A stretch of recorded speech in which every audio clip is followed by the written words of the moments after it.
Hello, this is the Freelancer's Friend. Welcome back if you're a regular listener, and hello and greetings if this is your first time. I'm your host, Victor Taylor, and this podcast is all about helping freelancers to gain and enjoy lasting success. Subscribe and leave a review if you can, or a comment below if you're watching on YouTube, and please share the podcast with your freelancer friends. About this episode, changing from an employed or contracted position is a big decision, of course, and Justin Petersen, who's on the show today, spent many years as a full-time contracted freelancer in the radio industry, but eventually decided to change things and go it alone as a freelance DJ, leading to performing all over the world. He doesn't regret the move at all. His life and career is now a lot more rewarding. In this episode, he chats about all this and has some advice from his experiences, including thoughts on marketing yourself and other practical considerations. Hopefully you'll gain some inspiration or insights if you're wondering about or maybe you're fearful of taking the leap or going it alone as a freelancer.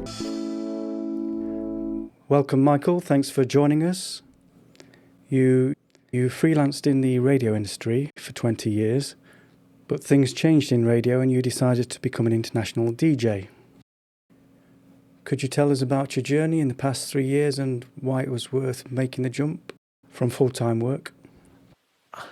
I think, making a jump 3 years ago was a big jump, but it's been fun. The journey started in just before 2016, or just towards the end of it. I had met a friend dancing a dance called West Coast Swing, and he kind of said, "You collect music, right?" And I go, "Yeah." "Do you fancy DJing?" I went, "Okay, I can give it a try." And he invited me to his event, all on my own dime, by the way, and there's a lot of dime because it was like very last-minute flights and very last-minute hotel rooms. And I remember being told by the DJ, "Don't screw this up. I can't use the precise language you use because I'm not going to swear." And I ended up DJing for longer than was supposed to. And this guy called Nicholas, who lives in Zurich, took me on and invited me to a few other events. And he kind of trained me how to become a West Coast Swing DJ. Just to sort of note, West Coast Swing's a dance. I'm not going to try and explain it to Victor because it will bore everyone to death. Just Google it sometime. And I'm not like Avicii or Skill Rex who play to masses of people. I'm kind of playing to crowds of 1,500 maximum down to 200. And there's other DJs on the scene as well that are doing it, not just me. And that's been my sort of roller coaster. In the last 2 years, I think I've done 34 to 50 events, and mainly at weekends. So when everyone's going out, I'm happily working. And I say happily because I'm really enjoying it. And it's been a heck of a journey, and one that has been wonderful for me. And I've embraced a whole new community. I've grown as a person. So, yeah. Something that jumping from a full-time job into this was definitely not a regret. But how scary was it for you when you first started? It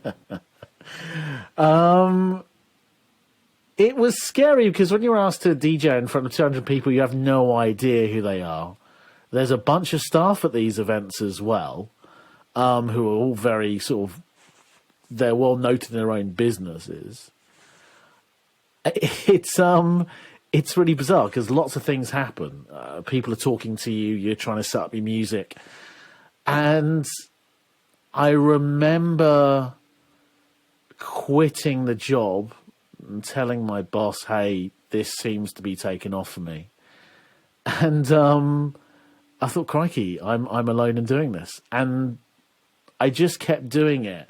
What became scary is when you start negotiating for flights to be covered, and because I have to fly usually to Europe or further afield. But then you're asking your food to be covered, hotel rooms to be covered, and you get into that area going, okay, how are we going to cover it? What days are you going to be there? Are you covering the taxi to and from? It's all the little logisticy bits, and then having to work out kind of what slots you're going to be playing. Are you playing like early in the morning? Because most of our events start at 7 in the evening, go through till 7 in the morning. You're all a bit crazy in this dance scene. And having to work on logistics around it, that's the scary bit. Actually, the DJing bit I'm well prepared for because I know I can do it and I know I can give a good set. But it's managing all that, managing where you're going to sleep. It's more the bits outside around the DJ that's more scary than actually doing it. Are there any particular steps you took to overcome any fears or anxiety you may have had when you were getting all this going? Yeah, I think I want to stay organised. I think that's the huge one. I just remember the first thing I did was, okay, I have all these things like flight emails coming in. I need to stay on top of them. So I think what I did was I just started getting on top of organisation. And as I continued to do it, basically that was the thing I had to learn to juggle. So the minute I arrived home from the airport on the Sunday or Monday, I may have been tired, but I figured if I got it done now, I don't have to worry about it till next weekend. So all the receipts were filed. And yeah, filing is a huge thing. All the emails for next week's flight were done. Just getting on top of that paperwork. And I think in any business, you have to accept that there's going to be paperwork. Getting the receipts filed, checking what I've spent that weekend. I use a prepaid card for travel, so checking what I've spent on that. Checking in with anyone, this is huge, checking in with anyone that may have contacted me, then going, hey, Justin, I want to chat to you about working our event. Can you drop me an email? Can you drop me a Facebook? Can you drop me a tweet? They will contact you in any way possible, and you have to be flexible for that. And then I think the other thing I got in on top of is time management. I was horrendous for time. I'd come from a background in radio and TV where time and money are everything. If you are on air at 6:10, you are on air. And I think I got a bit lazy when I got out of that, so I had to get back on top of that time management. So I turned it into a radio schedule. Like, okay, 15:15, it's receipt time. At 15:30, it's contact the client time. And I think that was really huge. I turned everything into a game. That's how my brain works. If it's a game, it's more fun. Yeah, that's how I got on top of the stress and anxiety. And sleep. That's actually one thing I didn't mention in the first sort of thing, is sleep is huge. Do it a lot when you can. You won't regret it. I get a good 8 hours now every day, and it's transformed my life. And I will tell you that any big business expert I chat on my podcast will state sleep somewhere in the interview. Sleep is huge. And if you're having trouble getting on top of it, research it, learn it. If this is in function, you work a lot better as well. So yeah, Victor, that's one thing I'd definitely big up. And so being organised and knowing exactly where you are is a huge part of getting rid of any fears that you might have. I think for a lot of people, they look at their job, which is all looked after for them. You know, they get their little pay packet, their tax man's paid, they're managed, they're accountable to performance goals or whatever. I think they call them KPIs or something.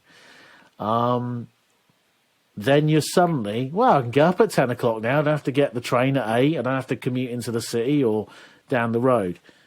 It just gives you some discipline. I'm not saying you have to be rigid, but you need to have some kind of structure in place to know where it's going. You have to know when, in my DJing, when to prepare the music, when to look for new music. That's the biggest part of it. So keep the balance of running the business while also keeping top of the game. Because, as I've said many times before to many people, you're hired because of what you're good at.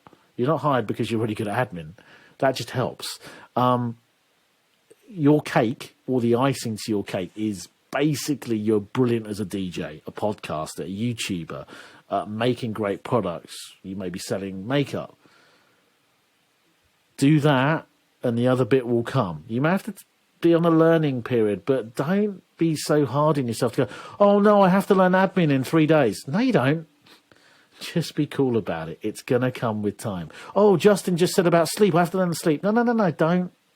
Don't try and do everything at once. Break it all down. Never be afraid to do things slowly. Crikey, you didn't become a great makeup artist overnight. You didn't become a great podcaster overnight. You didn't become a great DJ overnight. No one's an overnight success. They had to work for it. No one becomes thin overnight. Crikey, if I could do that, I'd be mega rich. People have to work at their diets and everything. I know I'm stating a cliche here, but when you jump into freelancing, don't be afraid. It's going to take time to get used to the whole, oh, it's 11 o'clock and I'm still in bed. That's fine. Just remember, you have to also do that. Just start slowly and build into it. Don't try and lose the weight immediately. Just work it off. Same with freelancing. Get into it and enjoy it. It's the same with employed work or any kind of job that you start. You need to ease yourself into it and get used to it. Even if you know what you're doing to begin with, you need to adjust. Yeah. I'm assuming that you never regret going alone as a DJ. Would you ever go back to full-time employment? I think there's some nice perks with full-time employment. I mean, you know, there's everything sorted for you. You know, you turn up for work, your workplace there, usually has a canteen, or you go out and get some food. Yeah, great, wonderful. I'll put it down to this for anyone sort of on that precipice between freelancing and full-time work. It was happiness for me, and that's the one thing in life we tend to take for granted. I was getting up at 4:15 in the morning, having to take a long ass journey into work, and it was grinding. But then I was also finishing my job and then getting straight on a plane or a train to go and DJ somewhere.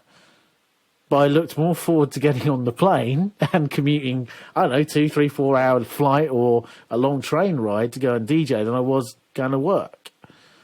So that was the point that I haven't regretted. And I make my own timetable between events. I mean, yes, I can't DJ during COVID, and I've done a few remote sets, but to be fair, I'm still happy now. I know I don't have to get up in the morning and go to work and go, I go, hey, I get to go and look for music. I've spent a lot of this time just being creative in other areas of music and learning how to use my DJ equipment. So never regret it. And I'm the happiest I've been in my 43 years of being alive. Like, I'm not regretting the radio part. I'd never poo-poo radio because it made me the person I am. But, yeah, it's pretty cool to sort of work for yourself. Yeah, I'm smiling as I say it, so I'm really happy doing it. So even so, is there anything that's really bad that's happened? Or what's the worst thing that's ever happened to you since you started as a DJ? I had to go and meet my team in France. My business manager is based in France. This is now, by the way, obviously when I first started, I didn't have a business manager. I had to go and meet, obviously, some of my accounts team as well. So we all went to Paris. And it was the week before a dance event. And I was sitting in a coffee shop that I shall not name, and one of my bags got stolen. Firstly, just when you're sitting in a busy coffee shop, just hold on to your bag, put it around your foot or something. It's a common thing, apparently.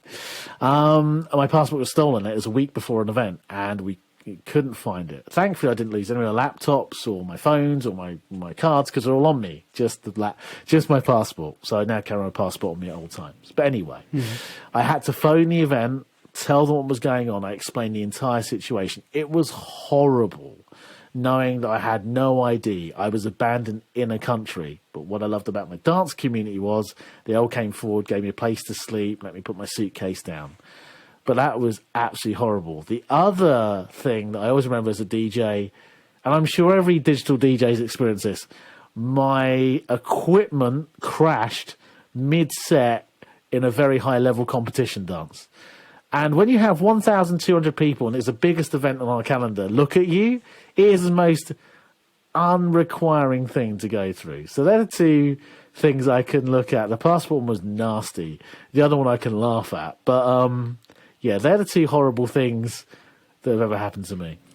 The worst thing that's ever happened to me since I started doing this podcast was earlier on when I forgot to start recording for this episode, and we lost some really juicy things, I think. And one of the things you said, you had a million ideas on how somebody can stay organised in their business, and you were talking about a few tips that you could give for staying on top of things.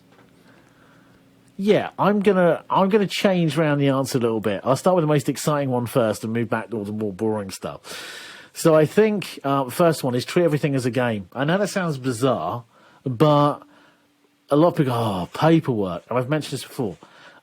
Just have fun with it. Like, people go, oh, no, I've got 3 hours worth of paperwork. Don't turn it into 3 hours paperwork. Take it like a challenge. I've got 3 minutes to get through this much stuff and get it done. Then, that was fun. Then make it a game. I've got to run around the block 3 times. Yes, I've done this before I start something because it makes it more interesting.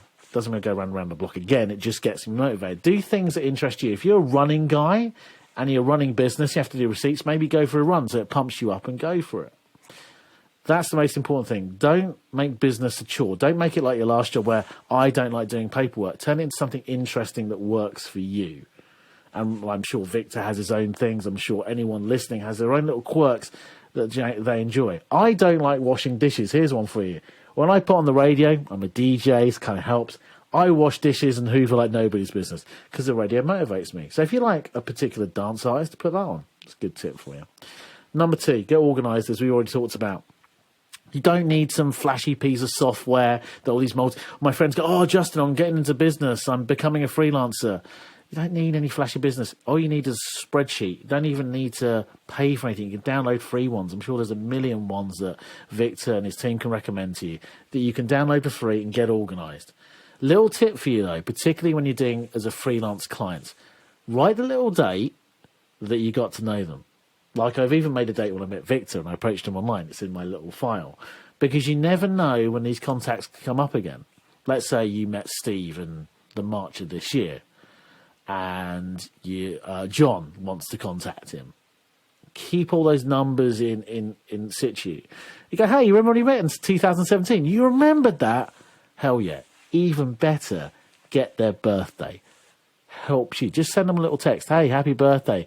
Here, having a great time. I mean, Facebook will probably remind you anyway if they're on Facebook. But the thing is, knowing these little facts about your clients really helps build that relationship. One of my, I've kind of gone off subject here, but number 2 is keep a note of all the little facts. Like, I might find out if they're a fan of a certain football club or they like a certain motor racing team. And you get little nuggets. So you can get a signed key ring by one of the drivers and send it to him. Oh, you remembered that? He'll remember you for the rest of your life because you thought of something that was personal to him. It's a little thing I've done for certain clients that I use a lot. I send them stuff about their favourite football team or I send them a link on email. Doesn't have to be paid for. Hey, did you check out this news about so-and-so football club? Oh, thanks, mate. I didn't know. Learning your client really helps. And I think the third one kind of goes with organisation is that don't be afraid of organisation. Don't be afraid of being disciplined. And don't be afraid of going freelance. Don't be afraid of anything that's setting you ahead of your goal. Don't look at any goal as an obstacle. Look at it as, I mean, all the great coaches say, start with the end in mind. Look where you're going. Oh, I want to be here. How do I get there? Don't look, oh no, I have to do this, this and this. Going, I want to be here. How do I get here? Always try and work out where you're going to get. I think they're the 3 things I'd do it. So 1, just get on top of an organisation, make it a game. 2, learn your client back to front to back, up and down. Even the favourite colour or what their wife's middle name is helps a heck load when you're at a barbecue and you're chatting to people. And number 3 is don't be afraid to stretch your dreams. Stretch as hard as you can. Start with the end in mind and work out how to get there instead of what's stopping you getting there. I think they're the 3 things that have really helped me get through contracts, who've get me through tough clients, who've got me through tough times. And I guarantee the relationships you build at the beginning will help you in later life. So talking about the beginning, was it easy enough for you to get into this new lifestyle and the business side of things, such as registering the business and accounts, marketing and this, and all the different balls we have to juggle? I think I'm inquisitive. I'm a bit nosy, so I'm always Googling it. But, you know, I've mentioned so many brands now that are in the space. So, you know, for me, getting like my business registered, getting a website set up, all these kind of things, I mean, there's a massive resource out there called YouTube, Google. Just go and do it. And people are scared to do it. And if one guide doesn't work for you and it seems overly complex, go and find another one. There's loads of it. There's loads of podcasts out there helping you find out how to get better at something. And that's what it did. So I just consumed an infinite amount of information. And then I saw out advice. You know, I got friends or family I didn't even know were accountants. I was chatting to mum about it. I says, oh, so-and-so is an accountant. I said, awesome. And they gave me a free half-hour phone call when they would charge hundreds of pounds. And so sort out your network. And I tell you what, if you go out and look, you'll be amazed. You might have a friend that's like a beast in, like, you know, learning how to receipt things. Snap them up and find out from people. Use your local network first and do it. So for me, doing all the registering of business accounts, setting up, you know, filing accounts and receipting wasn't a challenge because I just reached out to my network. For other people who are, Justin, I haven't got a network. Trust me, you have a network. You just don't know it. You have an awesome resource in Facebook and Twitter and Instagram. I could go on about social media all night. But don't be afraid to use it. If you're scared to use it and you're not like a reaching out person, then just do it slowly. Ask your mum and dad if they're a close relation. Oh, Justin, I like talking to mum and dad. Ask your brother or sister. Or don't always look for negative. If not, chat to someone on the high street. There's loads of resource out there. If you're really hot on this stuff, you're a natural. Just keep doing it. That's what I'd say. Yeah, building a network is pretty crucial. And you were saying earlier about that it's not just about going to networking events. You can network all the time. You can network with anybody and everybody. I'm, again, as you see, quite an out there guy. I'm not afraid to walk up to people and ask. And I think relationships and getting to know people is big. You're going to encounter people of various different personalities in your freelance life. From the difficult client right through to the client who's basically going to be your drinking partner down the bar once we can go to them again. And you've just got to learn to adapt like a chameleon in every situation. The more adaptable you are to a situation with a person, the better you're going to be. And I think building relationships, you know, like I said, with that spreadsheet, dropping an email, dropping a text, dropping a WhatsApp, hey, how's it going? I think I was just chatting to a client a couple of hours before I came on, and he's like, how's things? Or, you know, had this going on. Some might be more professional than others. I'm in a very casual industry, so it's kind of cool. Maybe if you're in IT or service management, it might be a little bit more, you know, professional. But don't be afraid just to reach out to people and just chat. That's what it is. There's a great misnomer from dating, and I give this to all men. When you're talking to a girl, it's a conversation, not a competition. You know, just chat to people. They're not there to knock you down or hurt you. If they're not interested, you'll know about it fairly well. If you're fairly socially trained. Oh, but Justin, I don't have social skills. Yes, you do. You are a complete natural. You have a mouth. It was put there for a reason. Use it, but also use these. Very important. I am still learning this skill. I need to listen more instead of speaking as well. So yeah, relationships, learning how to communicate and learning how people tick. Millions of books and YouTube videos and body language and how you use it. Really effective. I think I've got a book somewhere. Yeah, this one. I will recommend it now on the podcast. Put it in the show notes. It's back. Oh no, How to Win Friends and Influence People. Dale Carnegie. This is based in the 40s or 50s. Not much politically incorrect there, but I have outlined bits in the book I've really found useful. And I tell you what, I keep in my little library to my side here because it's fantastic and it's helped me a great deal. And some of the tips are like only like 2 or 3 pages. Yeah, really good book. And as you make more friends in your business or your industry, it kind of forms a support network as well, which kind of inspires you and gives you feedback and helps you along the way. Certainly. I know there's been a massive focus on mental health, specifically with the last 2 years and what we've been through. And when you're in the freelance bubble and you're working, it's going to be tough sometimes.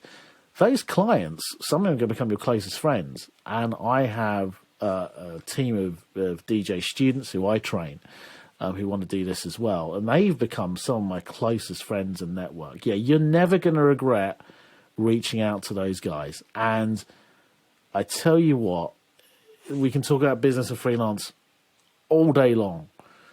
But the relationships and networks you build are going to be there for you for life, even after they've stopped being a client. I've had people who run dance events who've stopped, and they're my friends today. And sometimes, hey, come out and see me on holiday, and we just chat and hang out.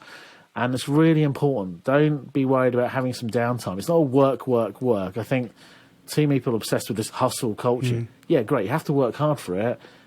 but also learn when to turn off. And definitely. as Victor's just mentioned, yeah, it's huge. I'm sure you find that when you're freelancing, you need that time to sort of turn off the gas. Yeah, it's vital. So a lot of people, when they're just starting out in freelance, one of their main fears is the selling and the marketing side of things, because it's such an important part of business, but it's oftentimes a side of things that people are doing for the first time. I know that you know a fair bit about the marketing side of things from your experience. Yeah. Could you cover a bit of helpful hints or guidance? I think if we work backwards, I think a really important part of it has been the blow up of audio. I mean, crikey, how many podcasts are we seeing blow up during the pandemic? But not just before that. They've been going for like 10, 15 years, but all of a sudden it's a really big thing. And for any businesses who want to promote themselves, podcasts are a great way to engage high-value listeners. I run my own podcast. I'll plug it. Sorry, Victor. Called Coachcast, available on all podcast platforms at coachcast.co.uk. But the main thing is that audio is blowing up. Now we're seeing the big push towards live audio, such as a push of Clubhouse, the push of Twitter Spaces. You've got stereo, which are hooking up a lot of the YouTube channels. Audio space is huge. If you don't enjoy doing video, and as Victor will find out, post-producing video and doing all that is a lot of extra work. And I've come from a background of radio and TV. Oh, but Justin, I don't know what to talk about. Trust me, if you love Star Wars and you're a big Star Wars nerd, and you go on Clubhouse or stereo and start talking about it, people will come. And if your product is good, people will come. So, well, Justin, how do I start? I'm a big follower of Gary Vee's model. It's free. Just go to Gary Vee's website, and there's a 60-page deck on how to market yourself. And what you do, you create what's known as a mothership content. So you create this big, podcast, let's say. Then what you can do from that podcast is clip. Oh, Justin said this. Mark said this. Victor said this. And take those clips and put them on Instagram, or you can put, quotes on Twitter. You can put quotes on Instagram. You can even do a crazy 60-second edit of the show aimed at a younger audience than TikTok. Please don't poo-poo TikTok. A lot of people are at the moment. It's a huge platform. It is blowing up beyond all belief. So much so that Instagrammers who are massive are moving across to it. So then you can put a little 60-second thing on TikTok. So when it comes to social media, don't be scared of it. Create that big piece of content. If you like just typing, medium.com. Facebook's great. People are posting lots of long-form content. And you can link to this stuff in other things. What you want to do is have 12 pieces of huge content, like video or whatever, and you can cut them down. That could last you nearly 12 months. I mean, my podcast has given me enough material to market myself for 3 years. And you set it all up. Then you just say, oh, what about posting it? Again, as I've said before to Victor in the past, make it a game. Or you have podcast scheduling. I think I use Combin Scheduler, which is free. So I just set it up. I go on the 12th and the 15th and 16th. What was that one? Do an Instagram. Combin Scheduler. It's COMBIN Scheduler. And I believe it's free. I may charge, I haven't researched it, but the facilities I'm using are that. There's also one called Later, which is used with the Instagram guys. They love it. You can schedule posts. So if you're not a consistent person, just post up and settle your posts. And people go, but Justin, I haven't got time to edit it. There's things that make audiograms. I literally copy and paste in all my posts from my podcast. I think it's a thing called Wave, WAAVE, and you create audiograms with it. And then you can post them on Instagram. And they've made the square for you, and they even give you subtitles. So when it comes to marketing, don't be scared of it. Treat it again. You've recorded your podcast, YouTube, whatever, TikTok, and just break it down. Then Justin says, what happened with TikTok? And I've only got a 20-second clip. Shorts are blowing up. If you're already a TikToker, you can move to YouTube Shorts. You're already built for Instagram. Their videos are a maximum of 60 seconds. You can even clip the audio and put it on Twitter or make your own podcast. I've got friends who are big on TikTok, and they're dancers, and they're just posting their clips to audio saying, this is the music I use. Probably going to get copyright striked by the record company, They get stuff. There's ways and means of marketing. And a huge one is document over create. If you are not good at coming up with ideas and you're not like me and you're coming up with all these different concepts, document your life. People are nosy. So document over create. Huge thing Gary recommends. Go out and record yourself making the podcast. There's another one for you. Go out, and if you're big into Star Wars, I went to Star Wars auction. There's nothing to be afraid of there. With marketing, there's so many areas. And if your content's good, and I say this, you've really got to focus on that, and you are genuine about it, people will come. If you try and copy what Victor or I are doing, like, oh, I want to talk about freelance because Victor's doing it, you're not going to win. Victor's passionate about freelance culture. I'm passionate about coaching and motivating and working as a freelancer. You've got to be genuine to what you're doing because people will see straight through it. It's a huge thing these days. You're on camera or on audio, they're going to hear it. So I think when you're marketing, don't be afraid. I mean, Victor, surely you've had to learn marketing. Has it been a struggle for you? Or is it something you've kind of naturally been drawn to? Oh, great. The guest is interviewing me now. Sorry. All right. All right. Marketing, I had to learn. I learned gradually because it didn't come naturally to me. And I started my freelance work 20 years ago before Google, before Crikey. Facebook or anything like that. So marketing was a lot different, and a lot of people were still trying to market in a more traditional way. As I say, it didn't come naturally to me, but over time I learned. But these days there are so many tools available that you're kind of sport for choice in ways to market. For instance, what would you say to somebody who is, shall we say, more introverted or shy, who wouldn't like to start a podcast or wouldn't like to do videos or even audio stuff? Is there any kind of... If you're introverted, it can be a tougher world because I know as an introvert myself, you wouldn't believe that, would you? It's very hard to be up and open all the time because when you're in a big crowd of people, you get kind of drowned out easily, and it can be tough. Talk about it. If you're an introverted person, don't be afraid to show it. Don't be afraid to be the honest person, even if it's only a 30-second video every month about yourself and what you're going through.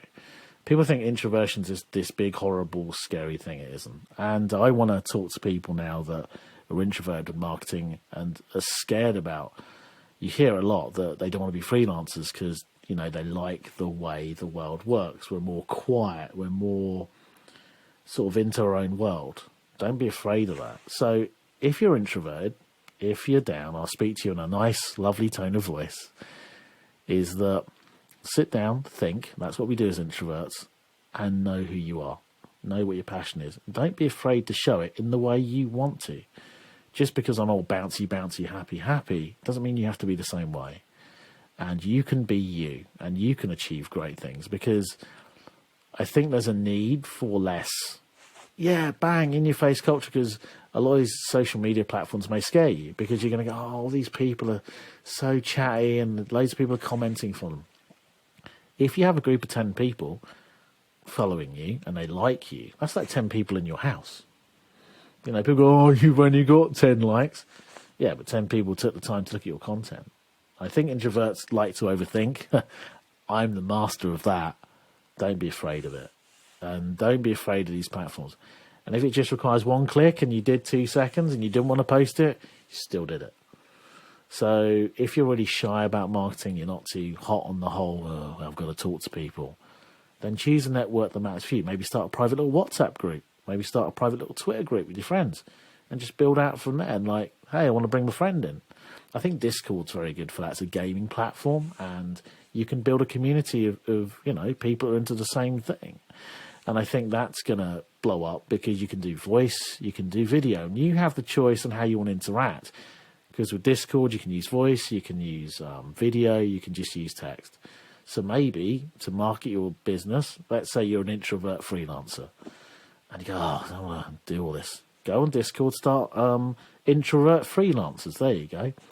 And hey, I want to tell you, and maybe texting's where you feel safe. Well, can we open up a voice call? Yeah, let's start a voice channel. Oh, do you want to talk on video and just build it up slowly? So if you're an introvert freelancer, look at ways that works with you as a person, because I think introverts can overthink, have less energy to invest in that kind of thing. Yeah. Great stuff. Is there anything else you'd like to add, or do you have any final thoughts about going freelance? I think the final thing I'm going to say is if your product is good enough, people will come. Focus on your product first. Make sure you're on top of what you're doing, because the minute you cut that monthly pay packet, weekly pay packet dry, it's on you. And if people are saying it, if you're Margaret that makes great cupcakes and people are talking about it and they're saying you're ready to go, then do it. But your product has to be fantastic.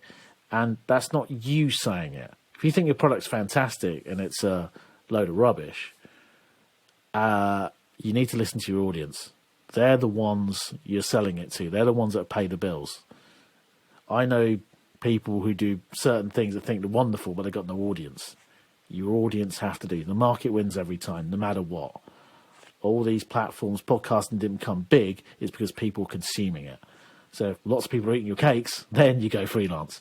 Product has to be awesome no matter what it is before you jump off and do the rest. That's my final thought for you.